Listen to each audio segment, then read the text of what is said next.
Welcome back to our channel. Today we are discussing about coordinate geometry. 8 marks question, very important. So మనకి coordinate geometry అనే chapter నుంచి 8 marks question అయితే 100% వస్తుంది. అది కూడా ఈ చాప్టర్లో 8 క్వశ్చన్స్ చాలా ఇంపార్టెంట్ క్వశ్చన్స్ ఉన్నాయి. ఆ 8 క్వశ్చన్స్లో ఫస్ట్ క్వశ్చన్ గురించి తెలుసుకుందాం. సో ఈ ఫస్ట్ క్వశ్చన్లో ఎలా అడుగుతారంటే క్వశ్చన్లో 2 బాయ్స్ ఇస్తారు, అంటే 2 స్టూడెంట్స్ గురించి మాట్లాడారు. ఇక్కడ ఫస్ట్ క్వశ్చన్ ఏమనంటే భరత్ వినోద్ అనే అబ్బాయి గురించి డిస్కషన్ చేసుకున్నారు. దీంట్లో అంటే ఒక ట్రైసెక్షన్ ఫార్ములా యూజ్ చేసి ఏబి అనే పాయింట్స్ని, అంటే ఏబి అనే లైన్ సెగ్మెంట్స్ని పీక్యూ అనే పాయింట్స్ ఏ రేషియోలో డివైడ్ చేస్తారు. అంటే ఫర్ ఎగ్జాంపుల్ పి అనే పాయింట్ ఏబి అనే లైన్ సెగ్మెంట్ని 1:2 రేషియోలో డివైడ్ చేస్తుంది అని చెప్తాం. అంటే ఏమి, పి దగ్గరికి వచ్చామనుకోండి, క్యూను హోల్లో పెట్టేసేయండి. పి దగ్గర ఏ నుంచి పికి 1 పార్ట్, పి నుంచి బికి 2 పార్ట్స్. సో 1:2 రేషియోలో డివైడ్ చేస్తానని చెప్పుకోవచ్చు పి అనే పాయింట్. అదే క్యూ అనే పాయింట్ గురించి మాట్లాడితే పి అనేది హోల్లో ఉంటుంది. సో ఏ నుంచి క్యూకి 2 పార్ట్స్, క్యూ నుంచి బికి 1 పార్ట్. సో 2:1 రేషియోలో డివైడ్ చేస్తుంది అని చెప్పుకోవచ్చు క్యూ అనేది. అంటే ఏబి అనే లైన్ సెగ్మెంట్ని పిక్యూ అనే పాయింట్స్, పి అనే పాయింట్ 1:2 రేషియోలో, క్యూ అనేది 2:1 రేషియోలో డివైడ్ చేయడమే ట్రైసెక్షన్ అంటారు. సో ఈ ట్రైసెక్షన్లో భరత్ అనే అబ్బాయి ఏబి అనే పాయింట్స్ని సెక్షన్ ఫార్ములా యూజ్ చేసి సాల్వ్ చేసింటే ఆ అబ్బాయికి పీక్యూ అనే పాయింట్స్ ఇలా వచ్చాయి. తర్వాత వినోద్ అనే అబ్బాయికి సెక్షన్ ఫార్ములా యూజ్ చేసి ఏబి అనే పాయింట్స్ని సాల్వ్ చేసింటే పీ అనే పాయింట్స్ ఇలా వచ్చాయని చెప్పుకోవచ్చు. అంటే మనకి ఇప్పుడు వారిద్దరిలో ఎవరు కరెక్ట్ అని ప్రూవ్ చేయడం అనేది మనకి ఇక్కడ టాస్క్ అని చెప్పుకోవచ్చు. సో మరి ఎలా రాసుకోవాలో స్టార్టింగ్ అంటే జాగ్రత్తగా గమనించండి. ఇక్కడ given A of 2, -2, B of -7, 4 అనే పాయింట్స్ ఇచ్చారు. సో ఎక్స్ కోఆర్డినేట్ ఇక్కడ ఇక్కడ x coordinate, y coordinate, x coordinate, y కోఆర్డినేట్గా చెప్పుకోవచ్చు. సో దీంట్లో మనం ఎలా కన్సిడర్ చేసుకుంటామంటే x1 అనేది 2, y1 అనేది -2 అని చెప్పుకుంటాం, x2 అనేది -7, y2 అనేది 4గా చెప్పుకోవచ్చు. సో తర్వాత నెక్స్ట్ మనం ఏం చేసుకుంటామంటే ఈ భరత్ వినోద్ అనే వాళ్ళు చెక్ చేసుకోవడానికి మనం ఇక్కడ నేను ఒక స్టేట్మెంట్ రాశాను. మనకి ఇక్కడ అబ్జర్వ్ చేస్తే మనం ఏబి అనే లైన్ సెగ్మెంట్ మీకు అర్థం కావడానికి ఒక చాక్లెట్ తీసుకున్నాము. చాక్లెట్స్లో 3 పార్ట్స్గా 3 ఈక్వల్ పార్ట్స్గా డివైడ్ చేసినాం. సో ఏ నుంచి పికి 1 పార్ట్, పి నుంచి క్యూకి 1 పార్ట్, క్యూ నుంచి పికి 1 పార్ట్ అని చెప్పుకోవచ్చు. సో ఇక్కడ పి అనే పాయింట్ తీసుకున్నప్పుడు మనము క్యూ అనేది హోల్లో ఉంటుంది కాబట్టి ఏ నుంచి పికి 1 పార్ట్, పి నుంచి బికి 2 పార్ట్స్ కాబట్టి P divides AB in the ratio 1:2 అని చెప్పుకోవచ్చు. అప్పుడు దీన్ని ఎం అనుకోవచ్చు, దీన్ని ఎన్ అనుకోవచ్చు. సో ఎం అనేది 1, ఎన్ అనేది 2 అని చెప్పుకుంటాం. అంటే ఇక్కడ ఏబి అనే పాయింట్స్ని స్టార్టింగ్ మనం ఏ పాయింట్లో x1, y1, బి పాయింట్లో x2, y2గా తీసుకుంటాం. సో నెక్స్ట్ తర్వాత మనం ఏం రాసుకుంటామంటే ఏబి అనే లైన్ సెగ్మెంట్ పీక్యూ అనేది ఏ రేషియోలో డివైడ్ చేస్తామని రాసుకుంటాం. సో దీంట్లో పి డివైడ్స్ అనేది ఏబిని 1:2 రేషియోలో డివైడ్ చేస్తుందని చెప్పుకుంటాం. అంటే ఇక్కడ ఏమి ఎం అనేది 1 అని, ఎన్ అనేది 2 అని రాసుకుంటాం. సో ఫస్ట్ m:n కాబట్టి m అనేది 1, n అనేది 2గా రాసుకోవచ్చు. లేదా m1, m2 అయినా రాసుకోవచ్చు, మన చాయిస్ అది. సో mn రాసుకున్న తర్వాత సెక్షన్ ఫార్ములా యూజ్ చేస్తాం. ఇక్కడ Px, y mx2 + nx1 m+ అనే ఫార్ములా రాసుకుంటాం. తర్వాత my2 + ny1 m+n అని. అంటే Px, y section formula mx2 + nx1 m+n, my2 + ny1 m+ అనే ఫార్ములా రాసుకుంటాం. తర్వాత నెక్స్ట్ ఇక్కడ m ప్లేస్లో 1 సబ్స్టిట్యూషన్ చేసుకున్నాం. x2 అంటే ఇక్కడ x2 ప్లేస్లో -7 రాసుకున్నాం. తర్వాత ప్లస్ n ప్లేస్లో 1, n ప్లేస్లో 2 రాసుకున్నాం. x1 ప్లేస్లో 2 రాసుకున్నాం. అంటే క్వశ్చన్లో ఇచ్చింది ఏదే మనకి ఇక్కడ m ప్లేస్లో 1, x2 ప్లేస్లో -7 రాసుకున్నాం, ప్లస్ n ప్లేస్లో 2, x1 ప్లేస్లో 2 రాసుకున్నాం. ఇక్కడ బై m+n అంటే 1+2 అని రాసుకోవచ్చు. తర్వాత my2 + ny1లో సబ్స్టిట్యూషన్ చేసేటప్పుడు m ప్లేస్లో 1 రాసుకున్నాం, y2 అంటే ఇక్కడ 4 అని రాసుకోవచ్చు.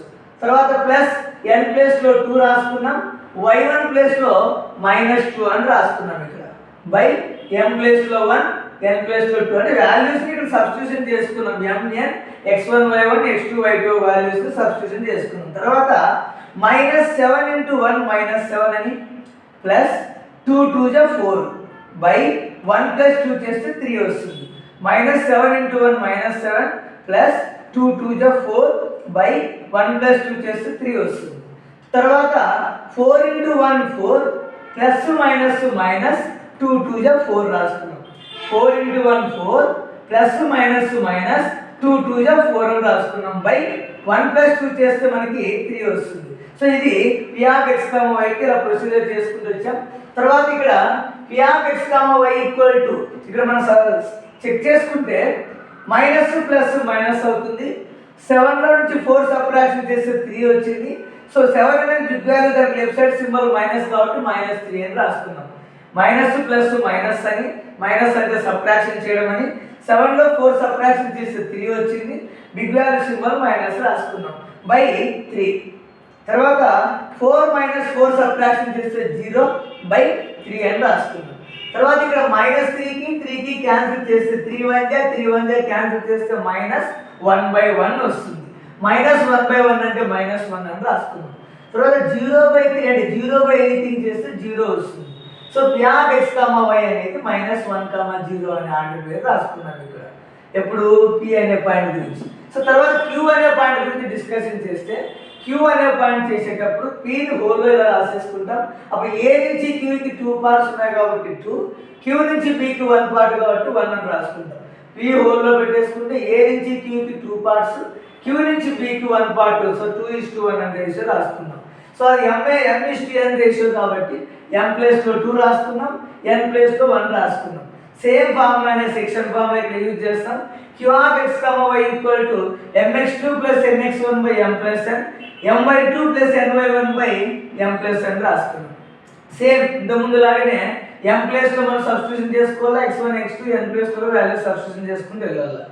m ప్లేస్లో ఇక్కడ 2 రాసుకున్నాం, x2 అంటే -7 ప్లస్ n ప్లేస్లో 1 రాసుకున్నాం, x1 అంటే 2. సో ఈ రెండింటిని మనం కంపారిజన్ చేస్తే mn మాత్రమే చేంజ్ చేసుకున్నాం, రిమైనింగ్ యాజ్ ఇట్ ఈజ్ అలాగే రాసుకుంటూ వచ్చామని చెప్పుకోవచ్చు. సో m ప్లేస్లో ఇక్కడ 1 రాసుకున్నాం, ఇక్కడ వచ్చేసరికి m ప్లేస్లో 2 అయింది. n ప్లేస్లో ఇక్కడ 2 రాసుకున్నాం, ఇక్కడ వచ్చేసరికి n ప్లేస్లో 1 అయిందని చెప్పుకోవచ్చు. అంటే సేమ్ దానిలాగే ఉంది, జస్ట్ mn మాత్రమే చేంజ్ అయినాయని చెప్పుకోవచ్చు.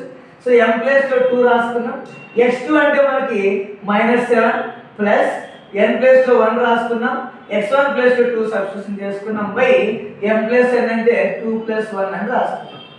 తర్వాత m ప్లేస్లో 2 రాసుకున్నాం, y2 అంటే మనకి 4 అని తెలుసు, అక్కడ ఆల్రెడీ క్వశ్చన్లో గివెన్ పాయింట్ దగ్గర రాసుకున్నాం. తర్వాత n ప్లేస్లో 1 అని రాసుకున్నాం. తర్వాత నెక్స్ట్ ఇది y1 ప్లేస్లో -2 అని రాసుకున్నాం బై m + n అంటే 2 + 1 అని రాసుకోవచ్చు. సార్ ఇక్కడ వాల్యూస్ మనం సబ్స్టిట్యూషన్ చేసుకుంటూ వచ్చాం అంతే. సేమ్ ఇంతకుముందు Pకి ఎలా అయితే రాసుకున్నామో Qలో రాసేటప్పుడు కూడా mn మాత్రమే చేంజ్ అయ్యాయి కానీ x1 x2 x1 y1 అనేది మాత్రం చేంజ్ కాలేదు. x1 y1 x2 y2 అలాగే రాసుకుంటూ వచ్చాము. తర్వాత 7 × 2 14 ప్లస్ మైనస్ అని రాసుకున్నాం, డైరెక్ట్ సింబల్. 2 7 14 ప్లస్ మైనస్ అని రాసుకున్నాం ప్లస్ నెక్స్ట్ 2 × 1 2 రాసుకున్నాం బై 2 + 1 చేస్తే 3 వచ్చింది.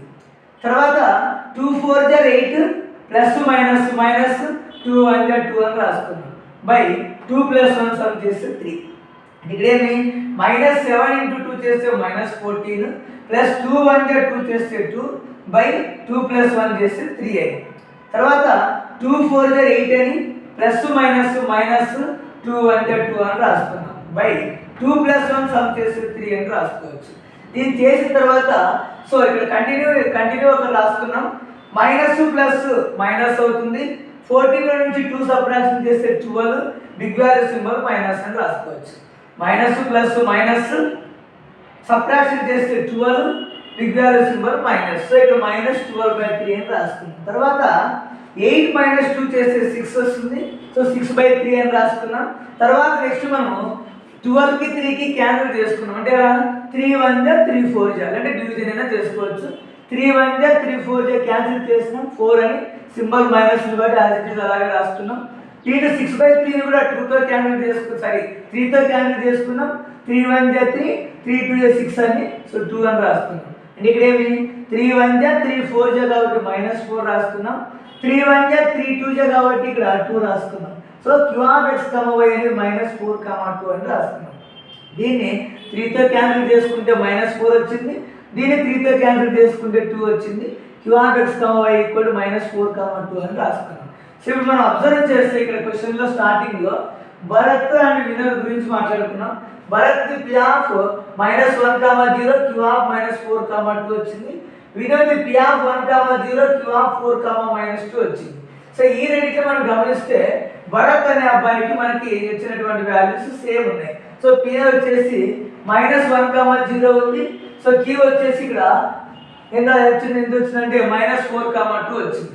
సో ఇప్పుడు మన ఇద్దరిని కంపారిజన్ చేసుకున్నప్పుడు భరత్ వినోద్ ఆన్సర్స్ మనం దేనికి అగ్రి అవుతామంటే భరత్ ఆన్సర్ అనేది కరెక్ట్ అని రాసుకోవచ్చు. Bharat is correct and I will agree with Bharat అని రాసుకోవచ్చు.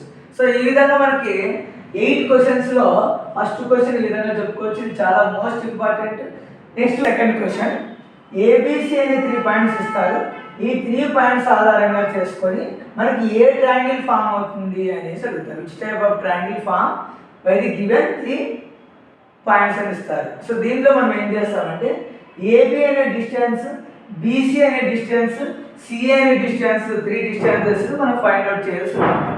సో ఫస్ట్ మనకి A 3, 2 దాని x1 y1 అని, B -2, -3 దాని x2 y2 అని, C 2, 3 అంటే x3 y3 అని చెప్పుకుంటాం. సో AB డిస్టెన్స్ రాసుకునేటప్పుడు డిస్టెన్స్ ఫార్ములా ఏమంటే square x2 - x1 whole square అంటే AB distance formula square root of x2 - x1 whole square plus y2 - y1 whole square అనేది formula. ఇక్కడ x2 x1 y2 y1 అనే values మనకు substitution చేయాల్సి వస్తుంది. x2 అంటే మనకి x2 వాల్యూ ఎంత ఉందంటే -2 ఉంది. సో ఇక్కడ మైనస్ అలాగే రాసుకున్నాం. x1 వాల్యూ వచ్చేసి మనకి 3 ఉంది. సో 3 రాసుకున్నాం హోల్ స్క్వేర్ ప్లస్ y2 అన్నాడు కాబట్టి y2 వాల్యూ -3 ఉంది. నెక్స్ట్ మైనస్ అలాగే రాసుకున్నాం. y1 వాల్యూ అంటే 2 ఉంది. 2 రాసుకున్నాం హోల్ స్క్వేర్ అని రాసుకోవచ్చు. తర్వాత ఇక్కడ -2 -3 అంటే మైనస్ మైనస్ ప్లస్ అవుతుంది. సమ్ చేస్తే 5 అవుతుంది. బిగ్ వాల్యూకి ముందు సింబల్ మైనస్ కాబట్టి -5 హోల్ స్క్వేర్ రాసుకున్నాం. ప్లస్ మైనస్ మైనస్ ప్లస్ అవుతుంది. సమ్ చేస్తే 5 అవుతుంది. బిగ్ వాల్యూకి ముందు సింబల్ మైనస్ కాబట్టి -5 హోల్ స్క్వేర్ రాసుకున్నాం. తర్వాత -5 స్క్వేర్ చేస్తే 25 వస్తుంది. అంటే ఇక్కడ ఏమంటే -5 స్క్వేర్ చేసిన +5 స్క్వేర్ చేసిన మనకు ఆన్సర్ 25 వస్తుంది. తర్వాత -5 స్క్వేర్ చేస్తే 25 రాసుకున్నాం. స్క్వేర్ రూట్ అలాగే రాసుకున్నాం. 25 + 25 సమ్ చేస్తే √50 వస్తుందని చెప్పుకోవచ్చు. తర్వాత ఇక్కడికి స్టాప్ చేసుకోవచ్చు. కావాలంటే ఇంకా మనం రాసుకోవాలనుకుంటే 50ని 25 × 2గా రాసుకుంటాం. 25 2 జా 50 అని రాసుకోవచ్చు. మళ్ళీ ఇక్కడ స్క్వేర్ రూట్ ఉంది. స్క్వేర్ రూట్ A × B అనే ఫార్ములా మనం అప్లై చేసుకుంటే 25 రూట్ సపరేట్, 2కి రూట్ సపరేట్గా రాసుకోవచ్చు. 25 రూట్ వాల్యూ వచ్చేసి 5 అని, 2కి రూట్ వాల్యూ లేదు కాబట్టి √2 అని రాసుకోవాలి. అంటే 25 రూట్ సపరేట్, 2కి రూట్ సపరేట్ అవుతుంది. 25 రూట్ వాల్యూ వచ్చేసి 5 అని, 2కి రూట్ వాల్యూ తెలియదు కాబట్టి √2 అలాగే రాసుకుని యూనిట్స్ అని రాసుకోవచ్చు. 5√2 యూనిట్స్ అని వచ్చేదంటే √50 యూనిట్స్ అని రాసుకోవచ్చు. తర్వాత నెక్స్ట్ వన్ మనకి ఇక్కడ BC చూద్దాం. BC ఫార్ములా వచ్చేసి x3 - x2 whole square plus y3 - y2 whole square అని రాసుకున్నాం. సో మనకి x3 x2 y3 y2 అనే వాల్యూస్ స్టార్టింగే రాసుకున్నాం. సో దాంట్లో x3 వాల్యూ అంటే 2 అని మైనస్ x2 వాల్యూ వచ్చేసి -2 రాసుకున్నాం whole square plus y3 value వచ్చేసి 3 అక్కడ రాసుకున్నాం క్లియర్గా.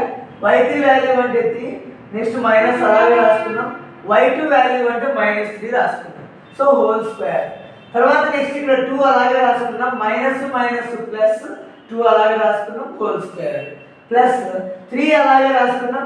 Minus minus plus next 3 whole square రాసుకున్నాం. సో 2 + 2 సమ్ చేస్తే 4 స్క్వేర్ కాబట్టి స్క్వేర్ ప్లస్ 3 + 3 సమ్ చేస్తే 6 స్క్వేర్ కాబట్టి స్క్వేర్ అని రాసుకున్నాం. తర్వాత 4 స్క్వేర్ అంటే 4 4 జా అని అప్పుడు 16 ప్లస్ 6 స్క్వేర్ అంటే 6 6 జా అని అంటే 36 అని రాసుకున్నాం. 16 + 36 రెండింటిని సమ్ చేస్తే మనకి 52 వస్తుంది. సో రూట్స్ అలాగే రాసుకుంటూ వస్తాం ఇక్కడ. సో ఇక్కడికి స్టాప్ చేయొచ్చు. √52 యూనిట్స్ అని ఇంకా కంటిన్యూ చేయాలనుకుంటే √52 అని మనం 4 × 13 లేదా 13 4 జా 52 అని రాసుకోవచ్చు. అంటే 4కి రూట్ వాల్యూ ఉంది కాబట్టి 2 రాసుకున్నాం, 13కి రూట్ వాల్యూ లేదు కాబట్టి √13 అని అలాగా రాసుకున్నాం. అంటే 2√13 అని చెప్పుకోవచ్చు. లేదంటే ఇక్కడికే స్టాప్ చేసుకోవచ్చు √52, అక్కడికే స్టాప్ చేయొచ్చు √50 అని రాసుకోవచ్చు. సో తర్వాత నెక్స్ట్ CA డిస్టెన్స్ కనుక్కుంటాం. CA డిస్టెన్స్ వచ్చేసి √x3 - x1 whole square plus y3 - y1 whole square అనే ఫార్ములా రాసుకున్నాం. సేమ్ యాజ్ ఇట్ ఈస్ మనం అలాగే x3 ప్లేస్లో 2 అని మైనస్ x1 ప్లేస్లో 3 హోల్ స్క్వేర్ రాసుకున్నాం ప్లస్ y3 ప్లేస్లో 3 మైనస్ y1 ప్లేస్లో 2 హోల్ స్క్వేర్ రాసుకున్నాం. తర్వాత స్క్వేర్ రూట్ అలాగే రాసుకుంటూ వస్తున్నాం. 3లో నుంచి 2 సబ్ట్రాక్షన్ చేస్తే -1 హోల్ స్క్వేర్ రాసుకున్నాం ప్లస్ 3 - 2 కాబట్టి 3 నుంచి 2 సబ్ట్రాక్షన్ చేస్తే 1 హోల్ స్క్వేర్ రాసుకున్నాం. అంటే ఇక్కడ ఏమి 3కి సింబల్ మైనస్ బిగ్ వాల్యూ కాబట్టి -1 స్క్వేర్ రాసుకున్నాం. ఇక్కడ 3 అనేది ప్లస్ వాల్యూవే కాబట్టి +1 స్క్వేర్ అని రాసుకున్నాం. -1 స్క్వేర్ చేసిన +1 స్క్వేర్ చేసిన ఆన్సర్ 1 వస్తుంది. ప్లస్ 1 స్క్వేర్ అంటే ఇక్కడ 1 రాసుకున్నాం. స్క్వేర్ రూట్ ఆఫ్ 1 + 1 సబ్ చేస్తే 2 అని. అంటే ఖచ్చితంగా మనం స్క్వేర్ రూట్ ఖచ్చితంగా రాసుకుంటూ రావాల్సిందే.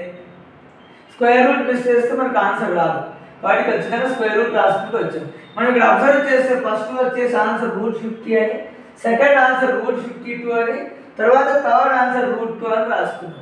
సో 3 ఆన్సర్స్ మనం అబ్జర్వ్ చేస్తే 3 ఆన్సర్స్ డిఫరెంట్గా వచ్చాయి. అంటే ఏమి స్కేలరింగ్ ట్రయాంగిల్ అని చెప్తాం. తర్వాత మనకు ఇంకో కండిషన్ అప్లై చేసుకున్నాం. ఇక్కడ AB² + CA² అని రాసుకున్నాం. అంటే AB² ఆన్సర్ √50 స్క్వేర్ కాబట్టి హోల్ స్క్వేర్ ప్లస్ CA² అంటే √2 స్క్వేర్ కాబట్టి హోల్ స్క్వేర్ రాసుకున్నాం. స్క్వేర్కి రూట్కి క్యాన్సిల్ అయింది. ఇక్కడ స్క్వేర్కి రూట్కి క్యాన్సిల్ అయిపోయింది. అప్పుడు ఏమొచ్చింది 50 వచ్చింది ప్లస్ 2 వచ్చింది. 50 + 2 సమ్ చేస్తే 52 అని. తర్వాత BC² √52 అని రాసుకున్నాం. స్క్వేర్ ఉంది కాబట్టి స్క్వేర్కి రూట్కి క్యాన్సిల్ అయిపోయింది 52 అని రాసుకున్నాం. ఎందుకు ఇది చేసుకున్నామంటే ABBCC ఆన్సర్స్ డిఫరెంట్ వచ్చేటప్పుడు ఇది రైట్ యాంగిల్ ఏమన్నా రైట్ యాంగిల్ ట్రయాంగిల్ ప్రూవ్ అవుతుందేమో చెక్ చేసుకోవడానికి ఇలా రాసుకున్నాం. తర్వాత మనకి AB² + CA² BC² అయింది ఆన్సర్. అంటే ఇక్కడ ఈ రెండు చేసింది 52 వచ్చింది ఆన్సర్, మళ్ళీ దీన్ని చేసింది 52 ఆన్సర్ వచ్చింది. సో 2 ఆన్సర్స్ ఈక్వల్ వచ్చాయి కాబట్టి AB² + CA² BC² అని రాసుకున్నాం. తర్వాత ఈ ట్రయాంగిల్ వచ్చేసి రైట్ యాంగిల్ ట్రయాంగిల్ అని, ఈ ట్రయాంగిల్ వచ్చేసి స్కేలర్ ఇక్కడ రెండు మిక్స్ చేసుకొని మనం ఎలా చెప్తామంటే రైట్ యాంగిల్ స్కేలర్ ట్రయాంగిల్ అని చెప్పుకోవచ్చు. మనం ఈ విధంగా చెప్పుకోవచ్చు. సో మనకి ఫస్ట్ వన్ ఏం చెప్పుకున్నామంటే 2 స్టూడెంట్స్ గురించి ఇచ్చారు, ట్రైసెక్షన్ ఫార్ములా ద్వారా చేసుకొని ఫైండ్ అవుట్ చేసుకుంది. సెకండ్ క్వశ్చన్ ఏముందంటే 3 పాయింట్స్ ఇచ్చారు, which type of triangle form అవుతుందని చెప్పుకున్నారు. సో ఈ విధంగా చెప్పుకోవచ్చు. నా వీడియో మీకు నచ్చినట్లయితే లైక్ చేయండి, షేర్ చేయండి, సబ్స్క్రైబ్ చేయండి. నెక్స్ట్ రిమైనింగ్ 6 క్వశ్చన్స్ నెక్స్ట్ వీడియోలో తెలుసుకుందాం. బాయ్.